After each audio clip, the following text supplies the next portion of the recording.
नूह के लघु सचिवालय में हरियाणा सरकार में कैबिनेट मंत्री राव नरबीर सिंह की अध्यक्षता में ग्रीवेंस कमेटी की बैठक आयोजित हुई। मासिक जन सुनवाई बैठक में कुल 17 शिकायतें प्राप्त हुई, जिनमें से 12 का मौके पर ही निपटान कर दिया गया, जबकि 5 शिकायतों को लंबित रखा गया है। अधिकारियों ने भरोसा दिलाया कि अगली बैठक से पहले लंबित मामलों का समाधान कर लिया जाएगा। कैबिनेट मंत्री राव नरबीर सिंह ने बैठक में अधिकारियों और कर्मचारियों को निर्देश दिए कि वे सरकार के प्राथमिकताओं के अनुसार काम करें और आम जनता की समस्याओं का समय पर समाधान सुनिश्चित करें, ताकि लोगों को अधिक से अधिक सुविधा मिल सके। इसी के साथ ही कैबिनेट मंत्री राव नरबीर सिंह ने यह भी बताया कि सरकार ने कुंडली, मानेसर, पलवल एक्सप्रेसवे के आसपास इंडस्ट्रियल टाउनशिप विकसित करने की योजना पर काम तेज कर दिया है। पहले घोषित 5 टाउनशिप के साथ अब कुल 10 इंडस्ट्रियल टाउनशिप विकसित करने की तैयारी है। यमुनानगर सहित कुछ अन्य स्थानों की जमीन चिन्हित की जा चुकी है, जबकि पलवल, जींद और रेवाड़ी में भी जल्द जमीन चयन और खरीद प्रक्रिया शुरू होगी।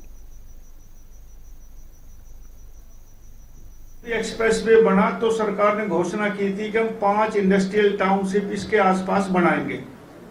अभी उसके बारे में योजना बन रही है और पहले तो कुंडली मानेसर एक्सप्रेस मानेस जो है KMP, इसके ऊपर ही कई हमारे पास लिटिगेशन आ गई।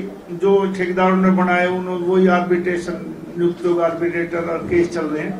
लेकिन अब हमने अभी 2-3 दिन मीटिंग करी दिल्ली में बैठ के भी, सारे देश के और बाहर के भी, सुजुकी GBI जो सुजुकी के मालिक हैं, और इंडस्ट्रियल पॉलिसी हम शायद इसी महीने में या मई के पहले हफ्ते तक इंडस्ट्रियल पॉलिसी लागू करेंगे। तो उम्मीद करता हूं कि इस पॉलिसी में हरियाणा में एक राहत मिलेगी बहुत ज्यादा। बहुत सारे इन्वेस्टर आए हैं जो हरियाणा में इन्वेस्ट करने की कोशिश कर रहे हैं, क्योंकि हरियाणा जो है दिल्ली के बहुत नजदीक है और कनेक्टिविटी बहुत अच्छी है।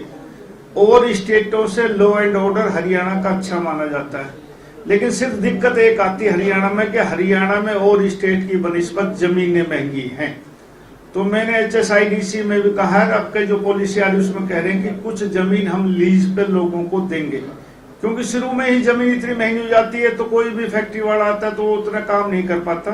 तो कोशिश है कि कुछ परसेंटेज में जमीन दी जाए, तो आने वाले समय में ये शहर भी बसेंगे। और जो इंडस्ट्रियल 10 इंडस्ट्रियल टाउनशिप बना रहे 2 की जमीन चिन्हित कर ली, यमुनानगर की, रामबाड़ा की, बाकी पलवल, मेवा, जींद की, पलवल, जींद और रेवाड़ी की। अब इसके बाद हम इसी 2-3 महीने के अंदर जमीन चिन्हित करके उनकी हम खरीदारी शुरू करेंगे।